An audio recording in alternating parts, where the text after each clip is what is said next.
You can get to a certain amount of accuracy with these calendars, and then you sort of lose it when you get within 2 or 3 days of trying to formulate your calendar. And the reason is it's just the accuracy is not available with the stars up to a certain point.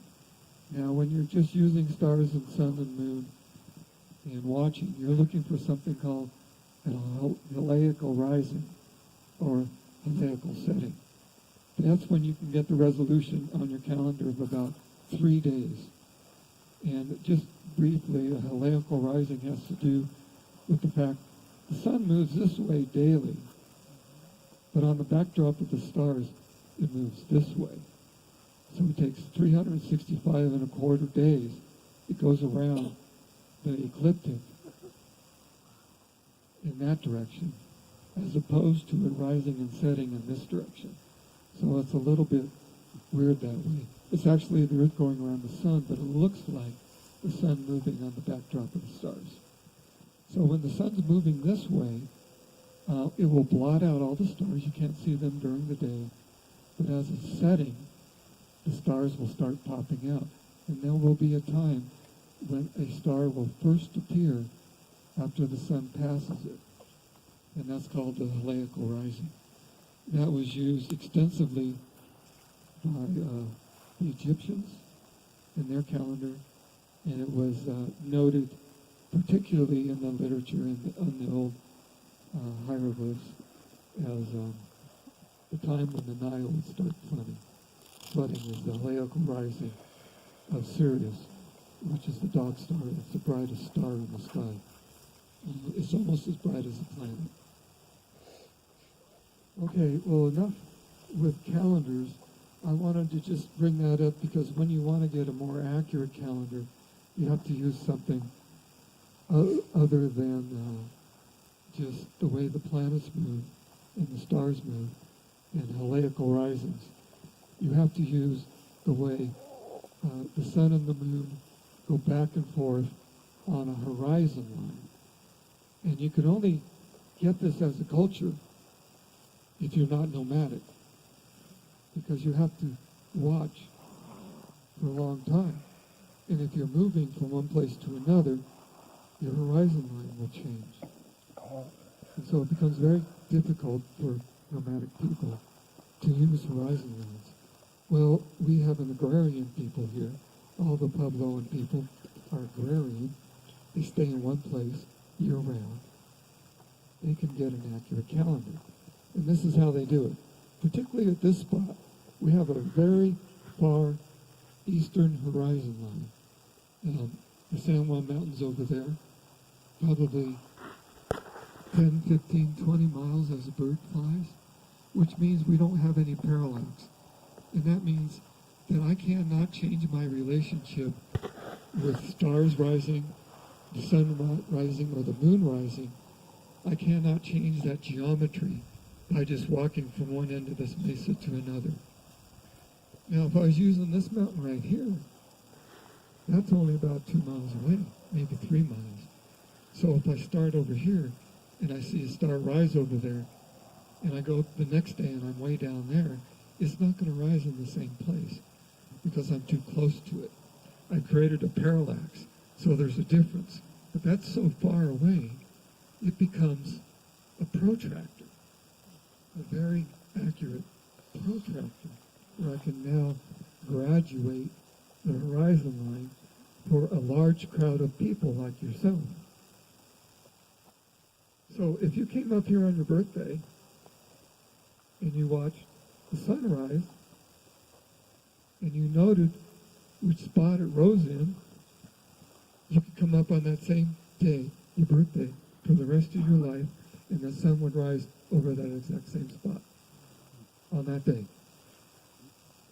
But it would do it twice a year because the sun moves back and forth just as it moves up and down for the seasons, summer season high, winter season low. It moves back and forth from the northeast to the southwest as it rises. So you can find your day but then it'll go back and come over, so not half a year, but an equidistance off of the solstice day, it'll come back across that spot. Unless you're born on the solstice, and then you only have. But you're lucky because the solstice is special. It'll actually rise in that spot for about 5 days. Why is that? Well, the term solstice means sun stand still. And I'll give you a little hint. When we talk about the lunar standstill, it's like a solar standstill. So it's like the solstice. So during the year, the sun will move back and forth, and it'll go up just before June 21st and hit a point right over the top of Pat's Head, right where the far mountains meet the slope of Chimney Rock over there. That's as far as the sun goes north. It'll rise in that same location for several days. In other words, it will stand still on its eastern horizon, and then now we're just right at a month past that time. It has moved down towards the southeast, and at some point it'll reach the midpoint. Oh, this was the midpoint, I'm sorry. No, the solstice was June 21st. So September 21st it'll meet a midpoint, go on down until December 21st, where it'll again stand still on the horizon and turn around and come back. So when you do that, if you have a festival down in Chaco Canyon, which, by the way, is about 90 miles that way, but they were here, or these people went down there, or a combination of the both. How do you do that? Okay, we're going to have a big celebration on the summer solstice down in Chaco Canyon. Bring all your people, bring some food, bring some offerings. We've got a real special thing for you here. It's like going to a Rockies baseball game or going to see the football team play. We got a big event happening. Well, how are we going to know about it? I mean, it's 90 miles away. That means it's going to take us 3, 5, how many days to walk there? You got your calendar. And you have a person who knows how to read the calendar. Now, you don't need a huge great house that was probably visited during special events like I'm talking about, to have a calendar on the horizon and a person that knows how to read it. And it's my belief that almost every pueblo had a person that was a sky watcher. And they had their calendars calibrated, and they could talk to the other sky watchers within their culture, and they could tell people when to start walking to get to Chaco Canyon to go to that special event. It's really hard to live without a calendar. I can't even imagine it. That's why I'm saying that it's almost mandatory for culture. Well, if you give me the fact or the supposition that this site was a university or a learning center, and that they were probably teaching some of this stuff, all of a sudden you've got the moon, and the moon does crazy things. As a matter of fact, the name for moon in Hopi is old man that wanders around without a home. And if you think about it, where does the term lunatic come from? Well, some people think it has to do with werewolves and people get crazy. And that'll be okay, but the term lunatic is a term applied to somebody who studies the moon. So I like to refer to myself as the head lunatic. The reason that the moon is so strange and so weird, go back to where I was talking about the sun moving back and forth on the horizon 365 days a year. Well, the moon is traveling in that same pathway in the sky, that ecliptic, the pathway of the sun, the moon, the planets. plus or minus 5 degrees either side of the middle line. I like to think of it as a road, and there's a middle line. That's where the sun is, that the planets can go on either side of the road, down off to the fog on either side. So I like to think of it as a road. The moon's doing that same road too. And it's going back, and if you were to watch it rise every day or at night, it'd go back and forth in that same pattern. But the sun takes 365 and a quarter days to do that pattern. The moon takes 27 and some change. So it's going boom, boom, boom. Where the sun moves a little bit every day, it never moves any more than one solar diameter, which is about half a degree. The moon can move 10, 15 solar diameters in one day. So how do you track that thing? How do you understand what's going on the eastern horizon? Well, this must have intrigued some people. And so the first method to devise to get a handle on what the moon is doing is you start looking at where it turns around and goes back. Remember I was saying the summer solstice stands still. It's like 5 days. Then it turns around and goes back. Well, the moon will stand still too. But it's only 1, maybe 2 days. So you have to know, oh, it's over here. Oh, and tomorrow it's further over. So it's turned around. But you can see that. So you get an idea of what a lunar standstill is. Okay, now we have the term major and minor to that.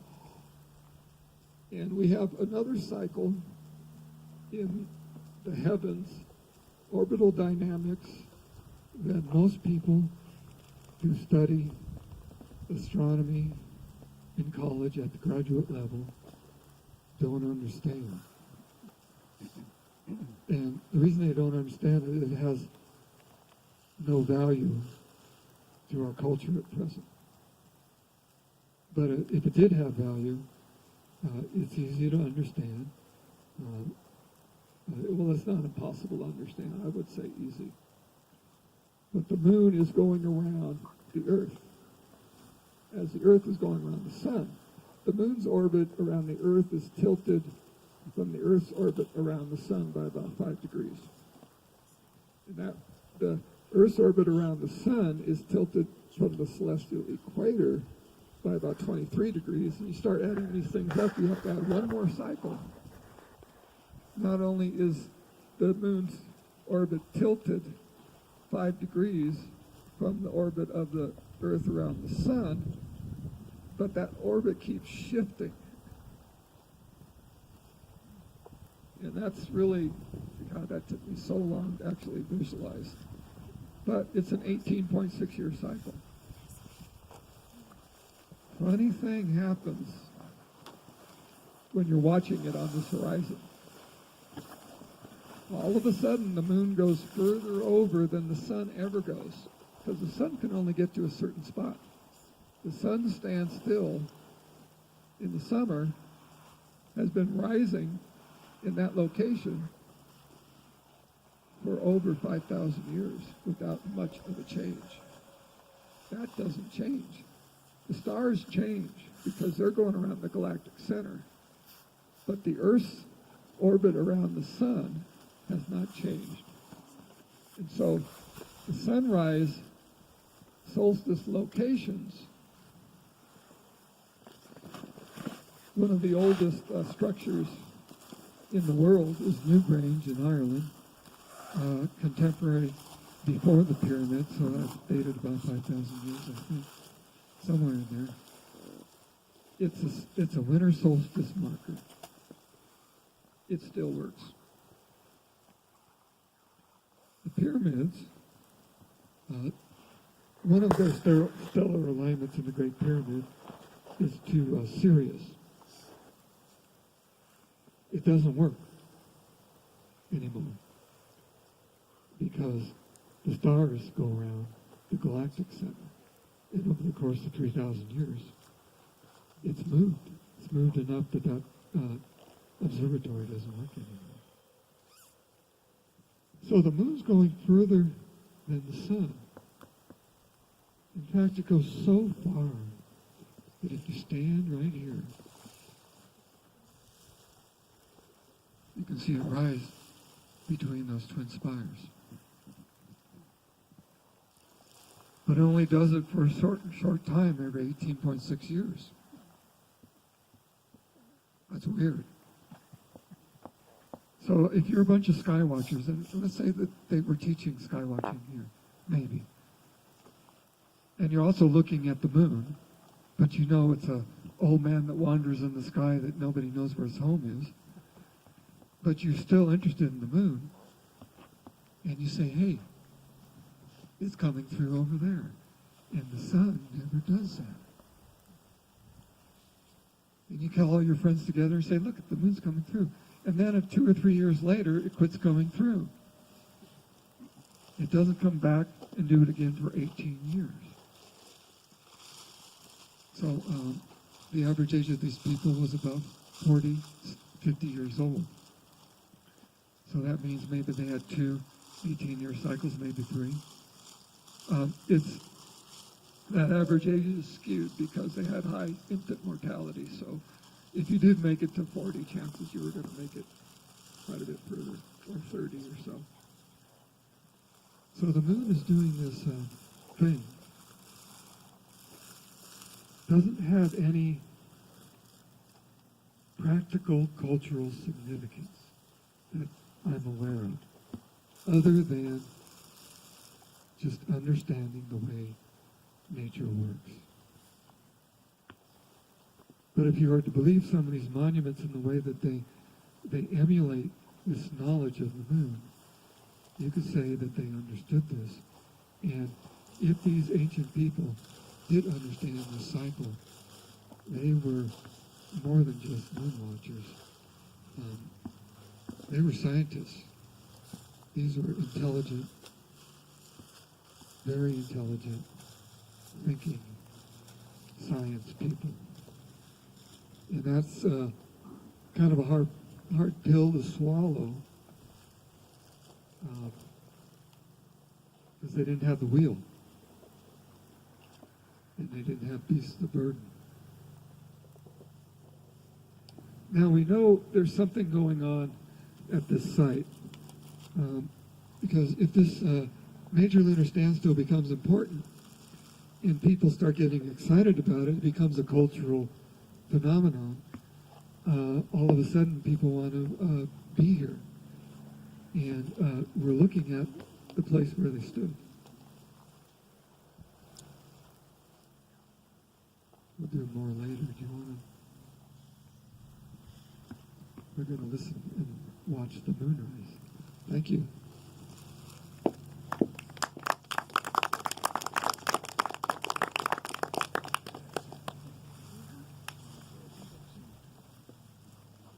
big hand for Ron.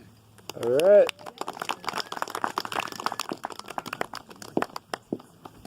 So the moon is covered by the cloud right there. This is a special song that I wrote for the moon, titled Night Serenade. It's asking the moon, where are you? So, see, we put all our energy out of the cloud right there.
So we have 3 planets up. I'm going to amend my earlier.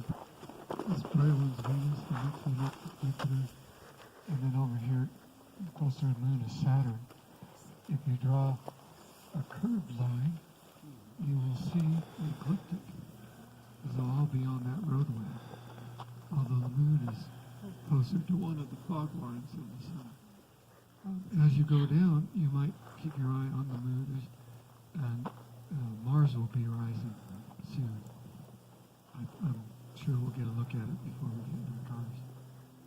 Thank you for coming tonight. Be careful. You'll notice that your depth perception is going away. Be mindful of where you are and sure-footed. And hope you come back. Thanks for coming. Bye-bye.